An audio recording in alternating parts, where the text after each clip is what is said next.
Shalom Bapak dan Ibu yang terkasih dalam nama Tuhan kita Yesus Kristus. Puji nama Tuhan, kita boleh ada sampai hari ini. Kita percaya semua karena penyertaan Tuhan atas kehidupan kita.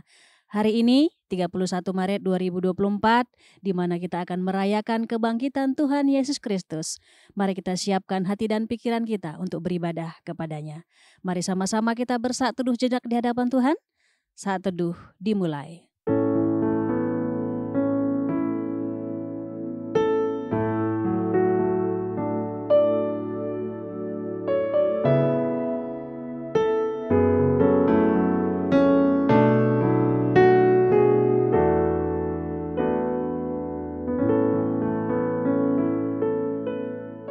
Saat teduh selesai, mari sama-sama kita berdiri. Kita memberikan penghormatan bagi Bapa Sorga. Hormat bagi Bapa Sorga.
Baik, mari kita berdoa. Pertolongan kita di dalam ibadah ini, biarlah jadi di dalam nama Bapa, di dalam nama Putra, dan di dalam nama Roh Kudus. Haleluya. Amin. Haleluya, terpujilah nama Tuhan. Mari kita naikkan pujian bagi Tuhan, kita katakan, Kristus Tuhan telah bangkit. Haleluya.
Bapak dan Ibu dipersilahkan untuk duduk kembali.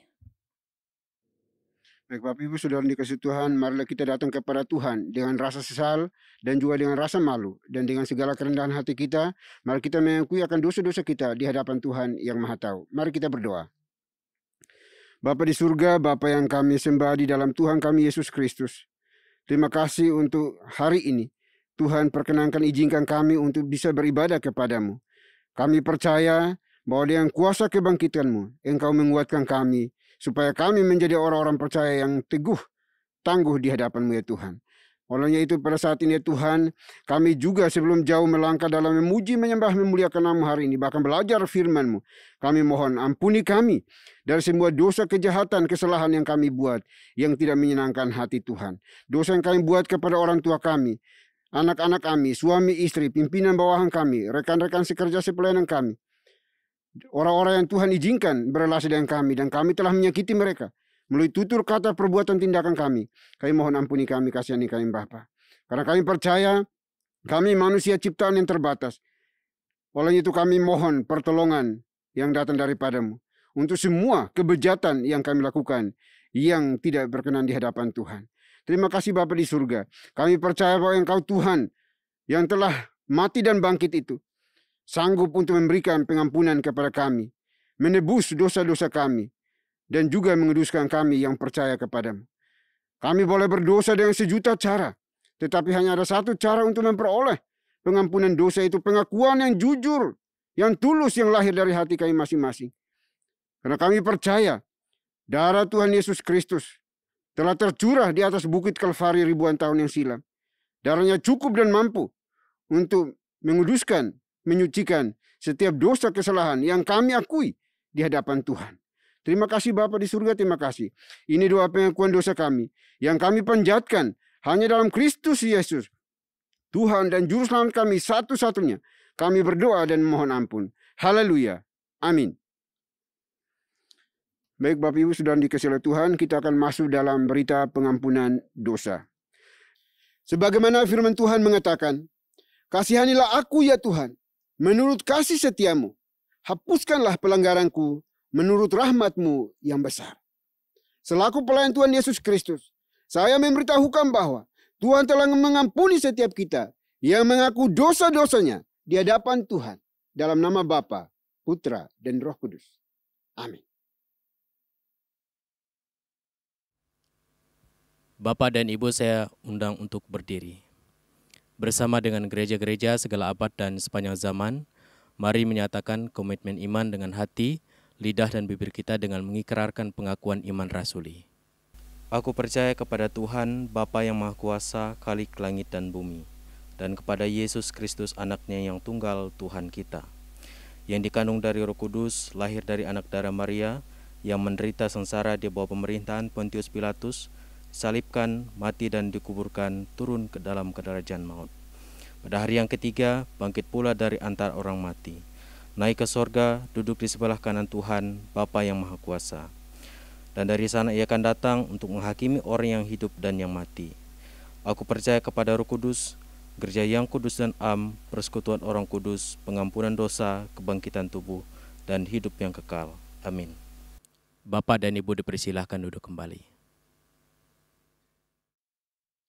Haleluya, terpujilah nama Tuhan. Mari kita terus bersorak-sorai. Kita naikkan pujian bagi Tuhan. Kita katakan, hai bangkit bagi Yesus.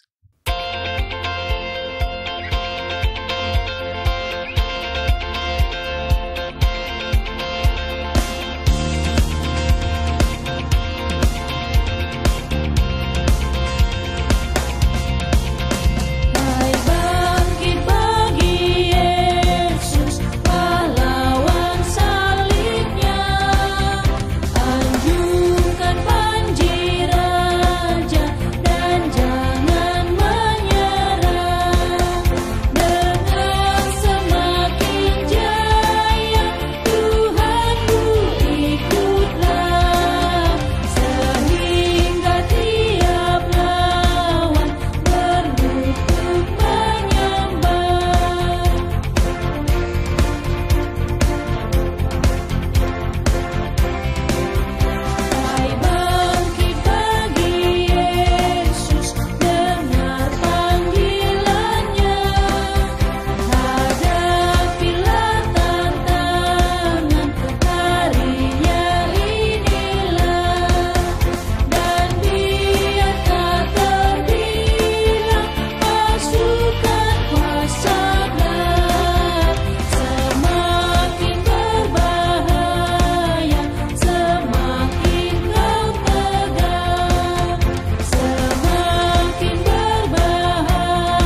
Shalom Bapak dan Ibu yang terkasih dalam nama Tuhan kita, Yesus Kristus. Saya mengundang untuk berdiri.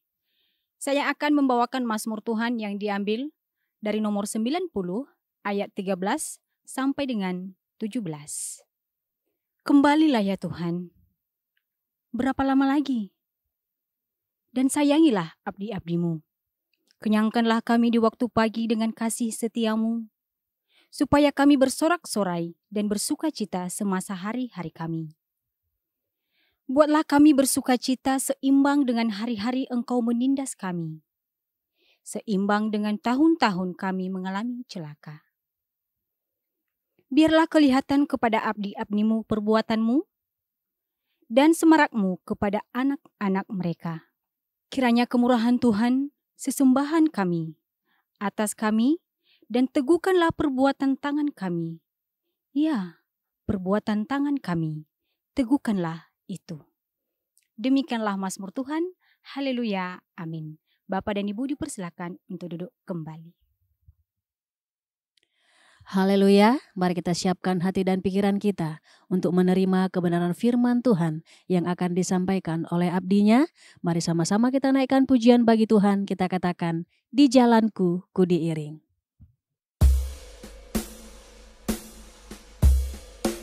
Di jalanku ku diiring oleh Yesus Tuhanku, apakah yang kurang lagi jika Dia panduku?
Puji nama Tuhan.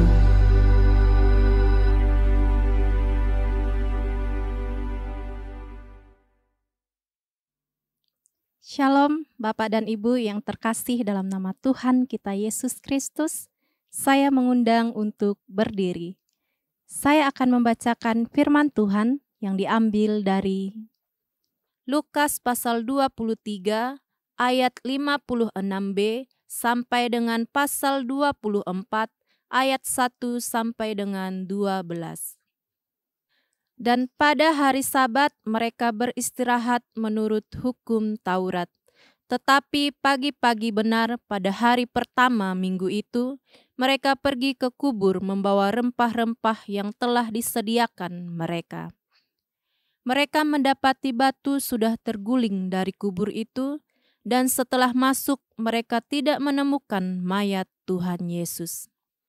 Sementara mereka berdiri termangu-mangu karena hal itu, tiba-tiba ada 2 orang berdiri dekat mereka, memakai pakaian yang berkilau-kilauan. Mereka sangat ketakutan dan menundukkan kepala. Tetapi kedua orang itu berkata kepada mereka, "Mengapa kamu mencari Dia yang hidup di antara orang mati? Ia tidak ada di sini, Ia telah bangkit. Ingatlah apa yang dikatakannya kepada kamu ketika Ia masih di Galilea, yaitu bahwa Anak Manusia harus diserahkan ke tangan orang-orang berdosa dan disalibkan, dan akan bangkit pada hari yang ketiga." Maka teringatlah mereka akan perkataan Yesus itu. Dan setelah mereka kembali dari kubur, mereka menceritakan semuanya itu kepada ke-11 murid dan kepada semua saudara yang lain.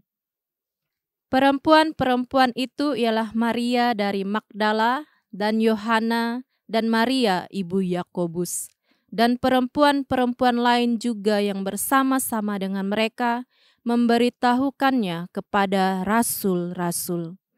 Tetapi bagi mereka perkataan-perkataan itu seakan-akan omong kosong, dan mereka tidak percaya kepada perempuan-perempuan itu. Sungguh pun demikian, Petrus bangun, lalu cepat-cepat pergi ke kubur itu. Ketika ia menjenguk ke dalam, ia melihat hanya kain kafan saja. Lalu ia pergi dan ia bertanya dalam hatinya apa yang kiranya telah terjadi. Demikianlah firman Tuhan. Haleluya. Amin. Bapak dan Ibu dipersilahkan untuk duduk kembali. Shalom umat Tuhan dimanapun berada. Pada saat ini kita akan belajar bersama dari firman Tuhan. Sebelum kita belajar bersama dari firman Tuhan, marilah kita tunduk kepala bersama, kita meminta pimpinan Tuhan. Mari kita berdoa. Bapa di dalam kerajaan sorga, di dalam nama Tuhan Yesus Kristus, kami memohon Roh-Mu yang kudus untuk memimpin kami, baik pelayan-Mu maupun umat-Mu, untuk bersama belajar dari firman Tuhan dan mengimaninya.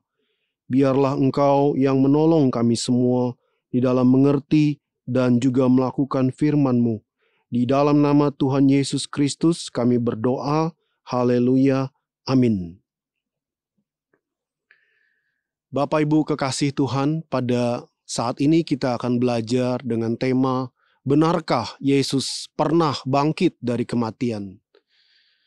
Ada ajaran-ajaran lain yang mengatakan bahwa, Yesus tidak pernah mati di kayu salib.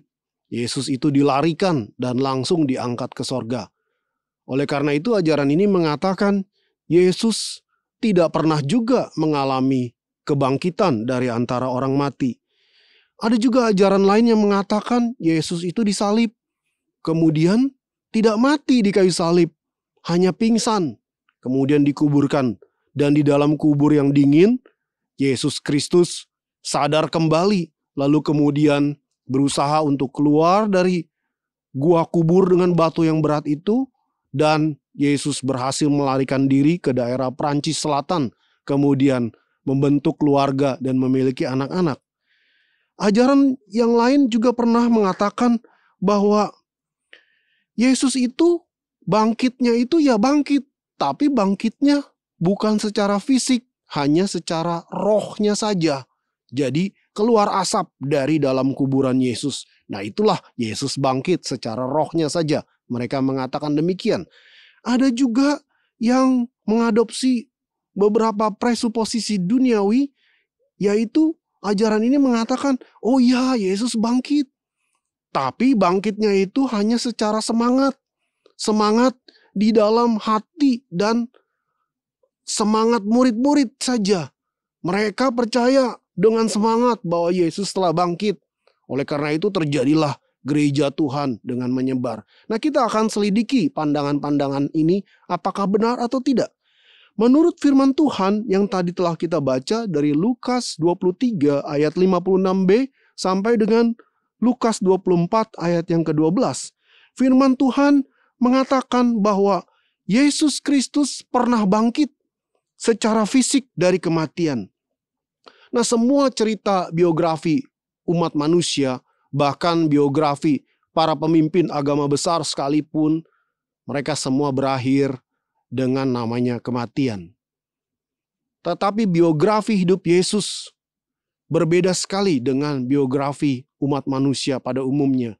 Yesus ini yang telah disalibkan di kayu salib, disaksikan oleh para saksi, dan para tentara Romawi telah memverifikasi bahwa Yesus benar mati, bahkan kaki-kakinya tidak dipatahkan. Dan kemudian untuk lebih lagi memastikan hal itu, kepala prajurit menikamkan tombaknya dari arah bawah ke arah atas, tembus ke arah lambung Yesus dan juga ke jantungnya. Maka firman Tuhan mengatakan pada bagian yang lain, keluarlah darah dan air. Yesus dipastikan mati. Tetapi setelah Yesus mati dan dikuburkan oleh Yusuf Arimatea, dia dikuburkan pada hari yang ketiga. Yesus tidak tetap tinggal di dalam kematian. Yesus bangkit secara fisik dari kematian. Inilah bukti-bukti dari firman Tuhan yang kita pelajari pada saat ini. Ada 4 bukti bahwa Yesus pernah bangkit dari antara orang mati. Mari kita tinjau bukti-bukti apa sajakah itu. Bukti yang pertama yaitu di ayat yang ke-1 sampai ke-7, keadaan kubur Yesus. Keadaan kubur Yesus benar-benar berbeda dari keadaan sebelumnya, yaitu sebelumnya mayat Yesus dibaringkan di sana, kemudian ditutup dengan batu yang sangat besar, gua yang terbuat dari gunung batu itu, dari batu. Lalu kemudian keadaan kubur Yesus pada hari Minggu pertama ini berbeda sekali. Berbedanya bagaimana? Yaitu batu penutup yang tersegel itu telah terbuka atau terguling ke samping. Pertama kalinya para perempuan, yaitu para pengikut Yesus, mereka menjumpai hal itu pada hari Minggu pagi-pagi benar. Sebenarnya tujuan mereka datang ke kubur Yesus itu hanya untuk maksud merempah-rempahi mayat Yesus sebagai satu bukti kasih mereka kepada guru mereka yang telah mati secara mengenaskan di kayu salib. Para perempuan tersebut tidak dapat menemukan mayat Yesus di tempat di mana yang sama Yesus telah dibaringkan beberapa hari sebelumnya. Nah, Lukas pasal 24 ayat yang keempat menceritakan para wanita tersebut menjadi termangu-mangu atau terbengong-bengong dalam kondisi berdiri sambil menjinjing keranjang mereka yang penuh dengan rempah-rempah. Sambil mereka menengok ke kiri atau ke kanan untuk memastikan di mana mayat Yesus dibaringkan atau dipindahkan oleh orang. Atau bisa jadi menggelinding karena gempa bumi. Ternyata mereka telah memeriksa di sudut-sudut kubur batu itu pun tidak ada sosok mayat orang yang mereka kasihi, yaitu mayat Yesus. Kemana mayat Yesus dibaringkan atau dipindahkan orang? Apakah para perempuan itu masuk ke kubur yang salah sehingga tidak menemui mayat Yesus? Firman Tuhan di dalam Lukas 24 ayat 4 menegaskan demikian.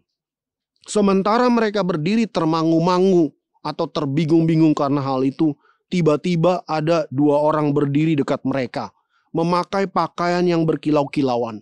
2 orang yang berpakaian berkilauan ini adalah malaikat Tuhan. 2 orang malaikat Tuhan menampakkan diri kepada perempuan-perempuan itu, sehingga mereka menjadi sangat ketakutan. Tetapi malaikat-malaikat itu tidak diam saja atau tidak menakut-nakuti. Malah malaikat-malaikat itu mengatakan firman Tuhan, yaitu pada ayat yang ke-5, "Mengapa kamu mencari Yesus yang hidup di antara orang mati? Ia tidak ada di sini. Ia telah bangkit. Lihatlah tempat mereka membaringkan dia." Dalam singkat kata seperti itu ya, sudah kosong. Jadi para perempuan pengunjung kubur atau pengikut Yesus yang setia ini, mereka berkunjung tidak masuk ke kubur yang salah.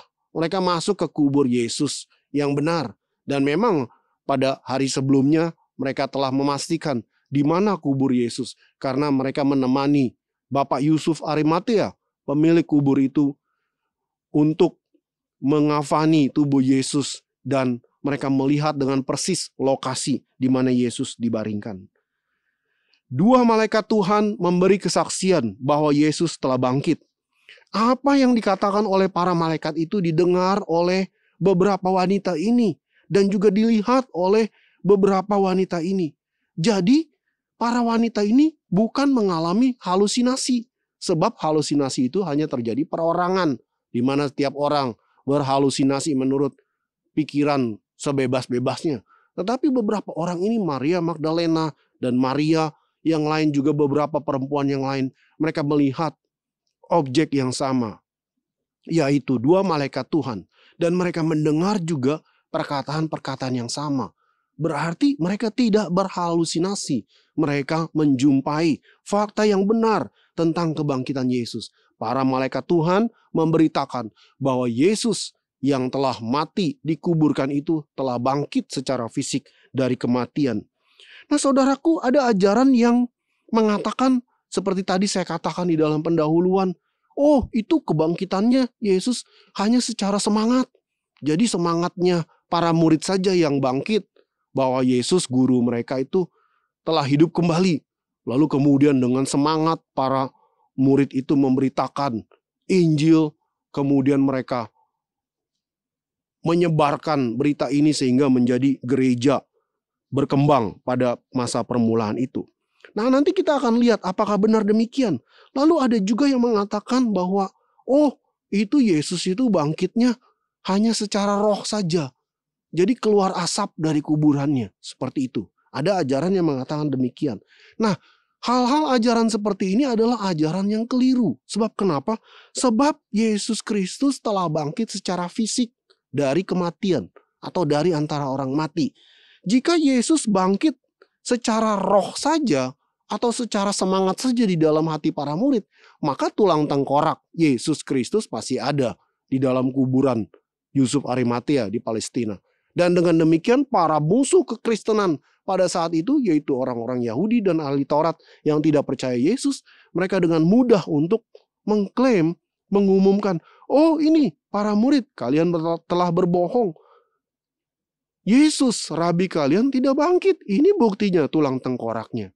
Tetapi keadaannya yaitu sebaliknya.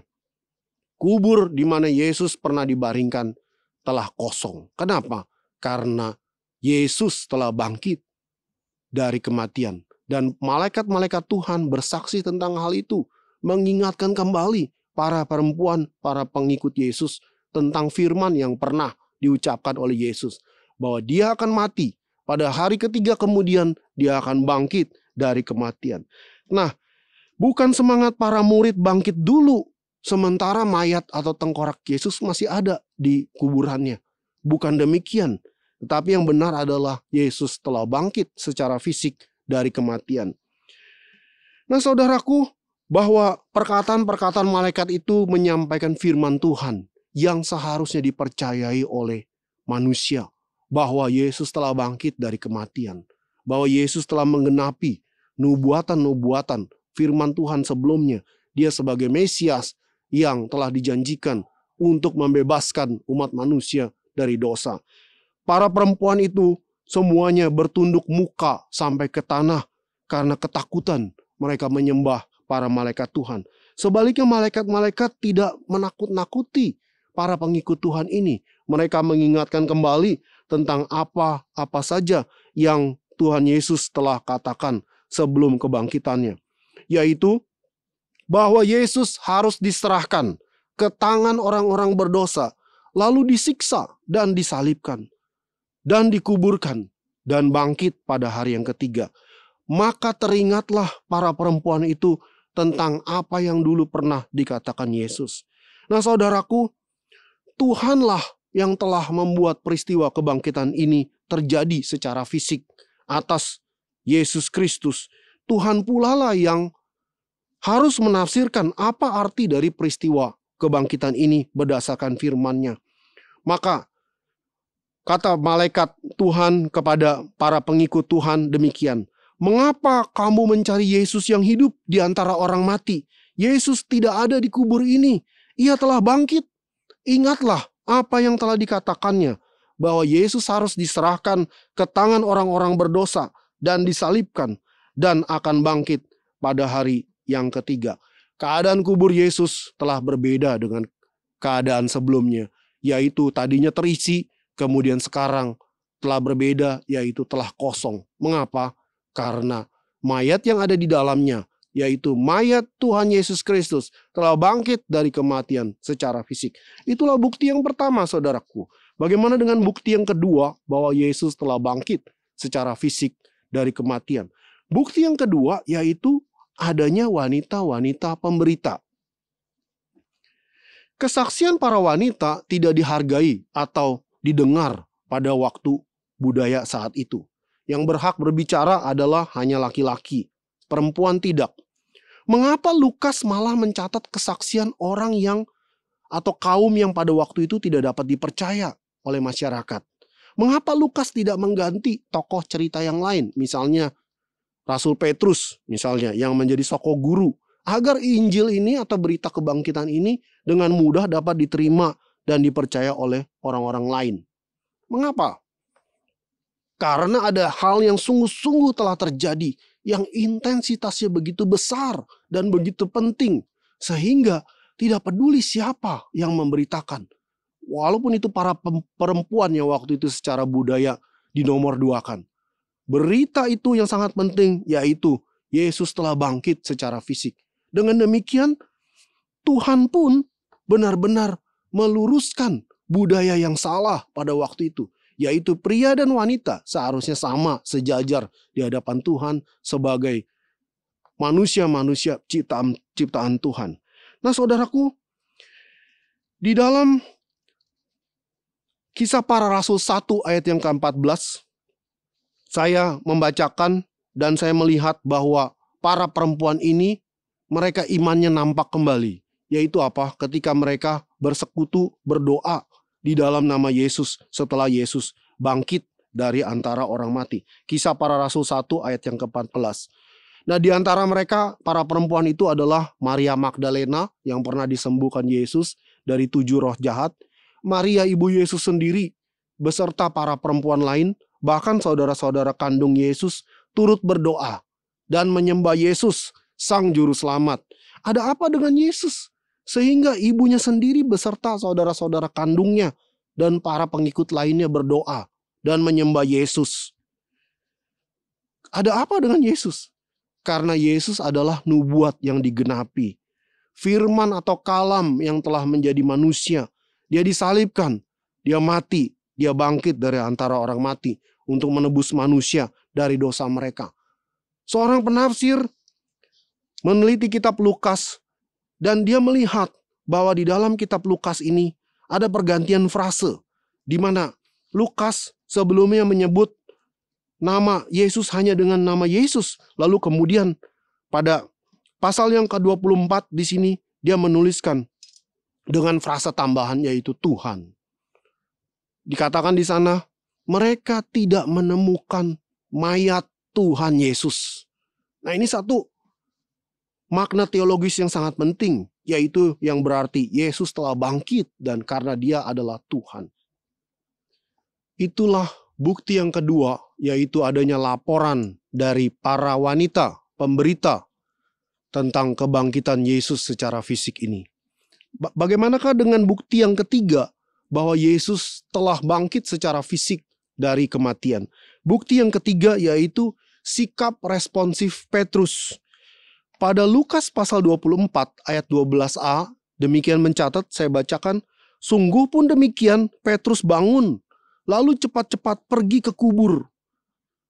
Petrus di sini ingin memverifikasi kebenaran tentang berita kebangkitan Yesus yang disampaikan atau dilaporkan oleh para wanita pemberita tersebut. Karena para wanita itu tidak dipercaya, lalu kemudian mereka datang kepada Petrus dan mereka juga tidak percaya bahwa laporan para wanita ini benar, maka Petrus berespon dengan cepat. Dan responnya dengan cepat dari Petrus ini, atau sikap responsifnya, ini menjadi bukti yang ketiga bahwa Yesus benar telah bangkit dari kematian. Kenapa? Karena kalau Petrus ini adalah orang yang menyembunyikan mayat Yesus seperti yang dituduhkan oleh orang-orang yang menolak kebangkitan Yesus. Oh, mereka para murid Yesus yang telah mencuri mayat Yesus. Lalu kemudian setelah dicuri kan kuburnya kosong. Lalu mereka mengatakan, wah, Yesus, rabi atau guru mereka telah bangkit dari kematian. Nah, saudaraku, jikalau Petrus ataupun murid lain adalah orang-orang yang mencuri mayat Yesus, maka ketika mendengar laporan dari wanita pemberita, Petrus bisa saja akan menenangkan mereka. Tenang. Mayat Yesus ada sama saya. Tenang, tidak usah saya bawa itu. Tetapi apa yang terjadi? Firman Tuhan katakan, Petrus berespon dengan sangat sigap setelah mendengar berita bahwa Yesus bangkit. Dari cerita para perempuan itu, Petrus segera pergi menuju ke kubur Yesus untuk memverifikasi, benarkah berita bahwa Yesus bangkit dari kematian. Dan Injil yang lain di sini juga mengatakan bahwa Petrus tidak sendirian. Ada Yohanes juga yang lari bersama dia. Tetapi nats kita Lukas 24 mengatakan Petrus, karena fokusnya pada Petrus. Lalu ketika Petrus sampai di kubur itu, Petrus tidak menemukan mayat Yesus. Petrus hanya melihat kain kafan sudah terlipat dengan rapi. Di dalam Injil Yohanes dikatakan bahkan kain untuk kening Yesus itu pun telah terlipat dengan rapi. Dan memang Petrus saat itu tidak berjumpa dengan malaikat Tuhan. Itu kehendak Tuhan ya. Nah, kemudian Petrus keluar dari kubur itu, dia bertanya-tanya apa yang telah terjadi. Dia masih juga bingung. Nah, saudaraku, sikap responsif dari Petrus ini adalah bukti bahwa Yesus Kristus telah bangkit dari kematian secara fisik. Ternyata sampai milenium ini tidak pernah ditemukan tulang kerangka atau tengkorak Yesus oleh para arkeolog. Dan kemudian para murid pun pada gereja mula-mula itu tidak mungkin mereka mau mati hanya untuk suatu berita kebohongan. Para murid Yesus pada gereja abad pertama ini tidak mungkin hanya mau mati hanya demi suatu berita kebohongan. Tetapi mereka sebaliknya, mereka berani mati martir. Karena apa? Karena berita kebenaran bahwa Yesus telah bangkit dari kematian. Dan ini bukan berita bohong. Kemudian Rasul Paulus, saya mau bacakan di dalam surat 1 Korintus 15 ayat 20. Demikian. Tetapi yang benar ialah bahwa Kristus telah dibangkitkan dari antara orang mati sebagai yang sulung dari antara orang-orang yang telah meninggal. Nah, saudaraku, Rasul Paulus pun yang sebelumnya penganut agama Yahudi, tidak mudah dia untuk percaya bahwa Yesus adalah Tuhan, kecuali dia meyakini sungguh-sungguh bahwa Yesus telah bangkit dari kematian. Dan Rasul Paulus percaya akan hal itu. Itulah bukti yang ketiga bahwa Yesus Kristus telah bangkit dari kematian secara fisik. Apakah bukti yang keempat? Bukti yang keempat yaitu kain kafan Yesus. Menurut Lukas 24 ayat 12b dan juga Yohanes 20 ayat yang ke-6 sampai 7, kain kafan Yesus tertinggal di dalam kubur Yesus. Kain kafan biasanya dipergunakan untuk membungkus mayat. Di dalam hal ini yaitu membungkus mayat Yesus. Pertanyaan saya, jikalau mayat Yesus dicuri oleh para murid Yesus atau dicuri oleh orang, kok sempat-sempatnya pencuri itu membuka kain kafan Yesus dari posisi membungkus mayat Yesus? Bukankah darah Yesus yang berdarah-darah dan sudah kering itu akan lengket seperti lem, nempel dengan kain kafannya? Lalu ketika dibuka itu akan sulit sekali. Bahkan kulit bisa robek. Dan seterusnya. Mengapa kalau pencuri datang ya. Mengapa? Sempet-sempetnya untuk buka kain kafan. Sehingga kain kafan itu terlipat dan tertinggal di dalam kubur Yesus. Nah, itu satu hal yang tidak mungkin terjadi. Yang terjadi adalah Yesus Kristus telah bangkit secara fisik dari kematian. Dan Yesus Kristus bangkit sehingga kain kafan, kain pembungkusnya ini tidak diperlukannya lagi. Yesus Kristus malah melipatnya dengan rapi di atas batu kuburnya. Karena kain kafan itu tidak lagi membungkus mayat Yesus yang telah menjadi hidup kembali. Pertanyaan saya berikutnya. Pencuri yang seberani apa yang berani masuk ke dalam kubur dengan membuka segel resmi Romawi? Yang pada saat itu kalau membuka segel Romawi berarti kematian bagi siapa saja yang berani membukanya. Lalu siapa yang berani atau bisa lolos melewati barisan tentara Romawi yang begitu terlatih? Tentara-tentara khusus penjaga kubur. Yaitu tentara-tentara yang terpilih, terbaik, dan sanggup mempertaruhkan nyawa demi tugas mereka. Para murid yang notabene hanya nelayan, tidak terlatih di dalam perang, tidak mungkin bisa melewati barisan tentara Romawi ini. Kecuali Tuhan Yesus sendiri yang telah bangkit. Tuhan Yesus sendiri telah bangkit dan membongkar batu kubur itu secara ajaib. Melalui gempa yang hebat. Melalui para malaikatnya. Sehingga tentara Romawi lari ketakutan melihat hal supranatural yang terjadi pada kubur Yesus. Kain kafan yang tertinggal di kubur itu pertama-tama menjadi bukti fisik yang menyertai peristiwa kebangkitan Yesus. Kain kafan itu telah dilihat oleh Petrus sehingga ia bertanya-tanya dan mempertimbangkan apa yang telah terjadi. Firman Tuhan pada nats-nats berikutnya di dalam kitab suci kita mengatakan bahwa Tuhan Yesus Kristus juga menampakkan diri kepada Rasul Petrus dan juga kepada murid-murid yang lain. Selama 40 hari berulang-ulang Yesus yang telah bangkit secara fisik ini dengan tubuh kebangkitannya menampakkan diri dan meyakinkan kembali para muridnya yang telah tercerai-berai itu. Sehingga firman Tuhan dan berita dari Yesus Kristus bahwa berita pertobatan dan pengampunan dosa di dalam namanya harus diberitakan. Karena apa? Karena Yesus telah bangkit mengalahkan kematian dan mengalahkan maut. Mengalahkan kuasa dosa. Dia adalah Tuhan yang kudus. Nah saudaraku, waktu satu kali saya pernah nonton National Geographic ya, yang pernah membahas tentang kain kafan Turin. Kain kafan ditemukan, katanya kain kafan dari kota Turin. Lalu diklaim, wah ini kain kafan Yesus. Lalu para peneliti menelitinya. Begini, mereka punya beberapa dugaan penelitian. Yang pertama, dites umurnya melalui karbon 14.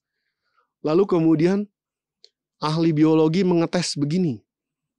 Mungkin di kain kafan Yesus itu mungkin pernah ada sejenis serangga pada zaman Palestina zaman itu yang walaupun kecil sekali tidak kelihatan, itu pernah nyangkut di kain kafan itu. Sehingga kalau itu ditemukan, lalu kita bandingkan dengan serangga pada masa sekarang di Palestina. Nah, itu kemungkinan ada kemiripan. Sehingga mereka mengarah kepada kesimpulan. Para ahli tersebut menyimpulkan bahwa kain kafan Turin bukanlah kain kafan Yesus. Bagi kita sekarang cukuplah laporan dari kitab suci kita bahwa kain kafan Yesus tertinggal di kubur Yesus. Mengapa? Karena mayat yang dibungkusnya telah bangkit dari kematian. Yaitu Yesus telah bangkit dari antara orang mati secara fisik. Nah saudaraku, itulah 4 bukti yang memaparkan bahwa Yesus telah bangkit dari kematian secara fisik. Yang pertama yaitu keadaan kuburnya berubah karena mayat yang di dalamnya telah bangkit dari kematian. Yang kedua, para wanita pemberita yang pada awalnya kesaksian mereka tidak dipercaya, namun kesaksian mereka akhirnya ditulis oleh Dr. Lukas sebagai sejarawan yang teliti. Mengapa? Karena yang mereka sampaikan itu adalah kebenaran yang intensitasnya begitu besar, bahwa Yesus bangkit dari kematian secara fisik. Lalu bukti yang ketiga yaitu sikap responsif Petrus yang begitu tiba-tiba spontan memverifikasi berita kebangkitan Yesus. Ini membuktikan bahwa bukan para murid yang telah mencuri mayat Yesus, tetapi ini bukti bahwa Yesus benar telah bangkit. Dan Tuhan Yesus sendiri pada beberapa hari berikutnya setelah kebangkitannya, Yesus berjumpa atau menemui Simon Petrus atau Rasul Petrus ini dan meyakinkannya. Bukti yang keempat, kain kafan Yesus yang tertinggal membuktikan bahwa mayat yang dibungkusnya telah bangkit karena kuasa Tuhan. Apa arti dari kebangkitan Yesus ini? Yesus bangkit telah mengalahkan kuasa maut dan kuasa dosa. Ia meneguhkan berita pengampunan dosa dan keselamatan kekal di dalam namanya. Maukah saudara percaya kepadanya bahwa Yesus telah bangkit dari kematian secara fisik?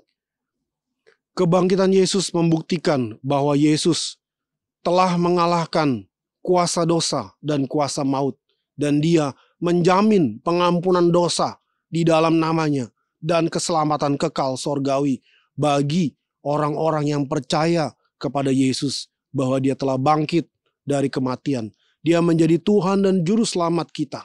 Maukah saudara percaya bahwa Yesus telah bangkit dari kematian secara fisik? Saya mau bacakan firman Tuhan di dalam Kisah Para Rasul 16 ayat 31 menjadi penutup renungan kita pada saat ini. Kisah Para Rasul 16 ayat 31. Percayalah kepada Tuhan Yesus Kristus dan engkau akan selamat, engkau dan segenap keluargamu. Mari kita berdoa. Bapa di dalam kerajaan sorga, di dalam nama Tuhan Yesus Kristus, Tuhan yang telah bangkit dari kematian secara fisik, yang menjamin kebenaran tentang pengampunan dosa di dalam namanya, dan keselamatan kekal sorgawi di dalam nama Yesus. Terima kasih bahwa benar Yesus telah bangkit secara fisik dari kematian, dan Dia telah menampakkan diri kepada para murid, para pengikutnya, dan telah naik ke sorga, dan akan datang kembali bagi kami umat yang percaya kepadamu. Terima kasih karena kebenaran kekal yang tidak tergoyahkan ini. Engkau mengampuni kami dari segala dosa kesalahan. Engkau menjamin keselamatan kekal sorgawi kami, orang-orang yang percaya kepada Tuhan Yesus Kristus. Ini doa kami, di dalam nama-Mu Tuhan Yesus Kristus kami berdoa. Haleluya, amin. Puji nama Tuhan, pada hari ini kita diberikan kesempatan untuk memberikan persembahan kepada Tuhan. Persembahan dapat diberikan melalui nomor rekening atau QR yang tertera di layar atas nama Yayasan Muria. Mari sama-sama kita naikkan pujian bagi Tuhan, pakai hidupku ini.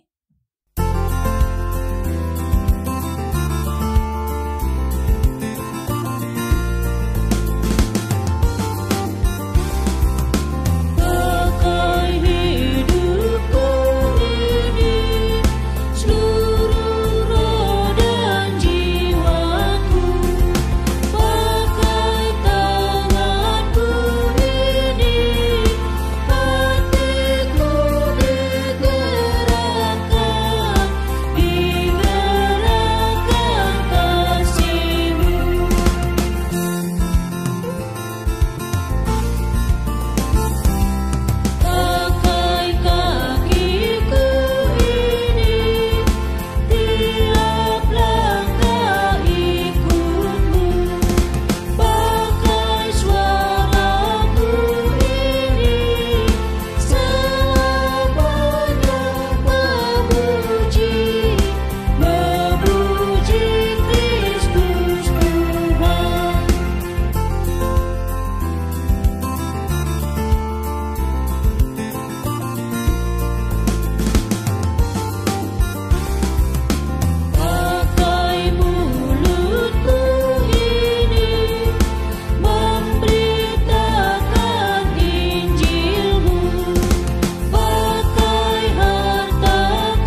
Baik Bapak Ibu, kita akan masuk dalam doa syafaat pada hari ini. Doa syafaat akan diakhiri dengan doa Bapa kami.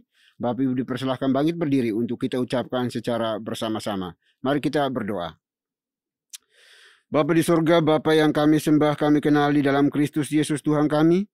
Kembali kami mengucap syukur dan terima kasih ya Tuhan, untuk anugerah cinta kasih-Mu bagi kami semuanya. Sehingga sampai hari ini kami masih hidup bernapas. Itu semua karena kebaikan Tuhan bagi kami. Terima kasih Bapa di surga, terima kasih. Kami bersyukur untuk puji-pujian yang sudah kami nyanyikan bagi-Mu. Dan kami juga bersyukur untuk firman Tuhan yang sudah disampaikan, yang terus mengingatkan kami, menguatkan kami. Untuk kami terus menjadi saksi Kristus dimanapun kami berada. Oleh itu berkati anak-Mu dalam kehidupan pribadi, pekerjaan pelayanannya, rumah tangganya. Tuhanlah yang buat menjadi berhasil. Terima kasih Bapa di surga, terima kasih. Dalam momentum Paskah pada hari ini, kami serahkan hidup kami ke dalam tangan kasih-Mu. Biarlah kemenangan demi kemenangan boleh menjadi bagian kami. Karena Kristus telah bangkit mengalahkan kuasa maut. Dan kami percaya, kami pasti bangkit bersama Tuhan di dalam melakukan segala hal. Terutama di dalam pemberitaan kabar baik, kabar sukacita.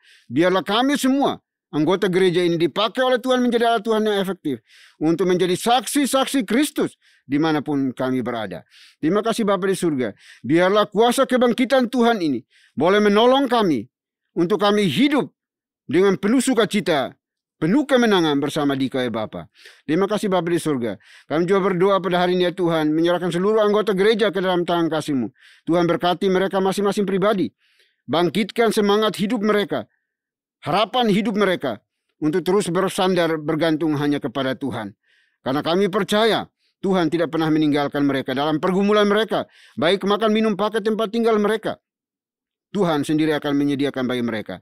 Terima kasih Bapa di surga. Kami juga berdoa untuk hubungan suami istri, anak-anak. Juga Tuhan berkati, nyatakan kuasa kebangkitan-Mu bagi mereka, supaya mereka hidup penuh dengan keharmonisan karena Kristus ada di dalam hidup mereka. Kami juga berdoa bagi mereka yang mengalami kelemahan fisik, kelemahan tubuh. Tuhan tolong urapi mereka, pulihkan, sentuh mereka, sembuhkan mereka dengan cinta kasih-Mu. Berdoa juga bagi mereka yang membutuhkan pekerjaan, Tuhan berikan pekerjaan bagi mereka. Berdoa bagi mereka yang sudah bekerja, Tuhan berkati pekerjaan mereka semakin melimpah lagi. Dan kami juga berdoa bagi setiap mereka yang masih dalam studi, juga Tuhan berkati studi mereka, agar mereka boleh menjadi anak-anak yang berhikmat, cerdas, pintar, mewarnai dunia pendidikan masa kini ya Tuhan. Terima kasih Bapa di surga, terima kasih. Kami juga berdoa ya Bapa pada saat ini untuk seluruh pengurus gereja, pastor, guru Injil, penatua diakan, aktivis gereja ini Tuhan berkati. Di berbagai pelosok negeri ini Tuhan jamah, kuatkan dan berkati kami. Sehingga semua yang kami kerjakan, kami lakukan hanya untuk menyenangkan, memuliakan nama-Mu ya Bapa. Terima kasih Bapa di surga. Kami juga berdoa pada saat ini Tuhan menyerahkan Yayasan Moria ke dalam tangan kasih-Mu. Tuhan berkati yayasan ini yang terus Tuhan pimpin, pakai untuk menjadi saluran berkat bagi seluruh pelayanan secara holistik di bawah naungan Moria Ministry ya Tuhan. Kami serahkan ke dalam tangan kasih-Mu. Tuhan berkati anak-anak-Mu, para pengurusnya, segala sesuatu yang mereka kerjakan, Tuhanlah yang buat menjadi berhasil. Terima kasih Bapa di surga. Kami juga berdoa pada saat ini Tuhan menyerahkan pemerintah kami, bangsa kami ke dalam tangan kasih-Mu. Tuhan berkati, beri hikmat kepada mereka untuk dapat memimpin, menata layani negeri ini di dalam takut akan Tuhan, sehingga menghadirkan shalom Tuhan di tengah-tengah bangsa kami yang penuh dengan kemajemukan ini ya Tuhan. Terima kasih Bapa di surga. Kami juga berdoa pada saat ini ya Tuhan untuk seluruh gereja-gereja, pelayan-pelayan Tuhan di seluruh negeri ini, bahkan seluruh dunia. Tuhan berkati, sehingga di dalam momentum hari ini mengingat rayakan akan kuasa kebangkitan-Mu ini, biarlah kami lakukan semuanya di dalam takut akan Tuhan. Kami serahkan seluruh pergumulan kami hari ini ke dalam tangan kasih-Mu. Biarlah hati kami melimpah dengan ucapan syukur atas kuasa kebangkitan-Mu hari ini. Engkau mengalahkan kuasa maut dan memberi kami kemenangan demi kemenangan ya Bapa. Terima kasih Bapa di surga, terima kasih. Ini doa kami ya Bapa, doa yang jauh dari sempurna. Kami akan sempurnakan dengan doa yang telah Tuhan Yesus ajarkan kepada kami. Demikian. Bapa kami yang di surga, dikuduskanlah nama-Mu. Datanglah kerajaan-Mu, jadilah kehendak-Mu di bumi seperti di surga. Berikanlah kami pada hari ini makanan kami yang secukupnya. Dan ampunilah kami akan kesalahan kami, seperti kami juga mengampuni orang yang bersalah kepada kami. Dan janganlah membawa kami ke dalam pencobaan, Tetapi lepaskanlah kami daripada yang jahat, karena Engkau yang punya kerajaan dan kuasa dan kemuliaan sampai selama-lamanya. Amin. Masih tetap berdiri? Mari sama-sama kita membacakan nats pedoman hidup baru yang diambil dari Roma pasal 6 ayat 4. Dalam hitungan yang ketiga kita bacakan bersama-sama. 1, 2, 3. Dengan demikian kita telah dikuburkan bersama-sama dengan Dia oleh baptisan dalam kematian, supaya sama seperti Kristus telah dibangkitkan dari antara orang mati oleh kemuliaan Bapa, demikian juga kita akan hidup dalam hidup yang baru. Doksologi. Puji Tuhan sumber berkat, puji Dia suruh makhluk, puji Dia suruh sorga, Bapa, Anak, Roh Kudus.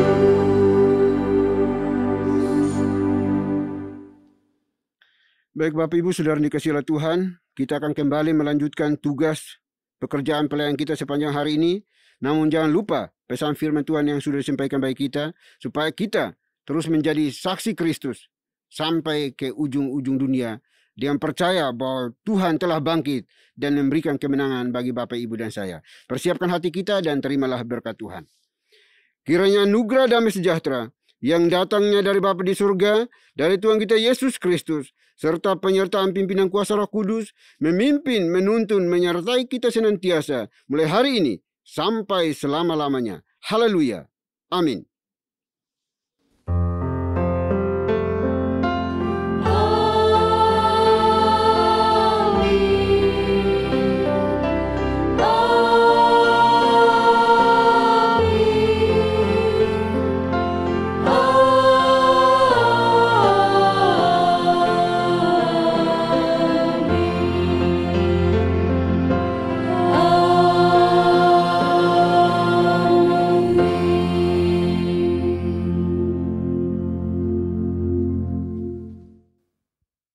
Puji nama Tuhan, ibadah kita hari ini telah selesai. Bapak dan Ibu dipersilahkan untuk duduk kembali. Selamat merayakan hari kebangkitan Tuhan kita Yesus Kristus. Selamat hari Minggu, Tuhan Yesus memberkati.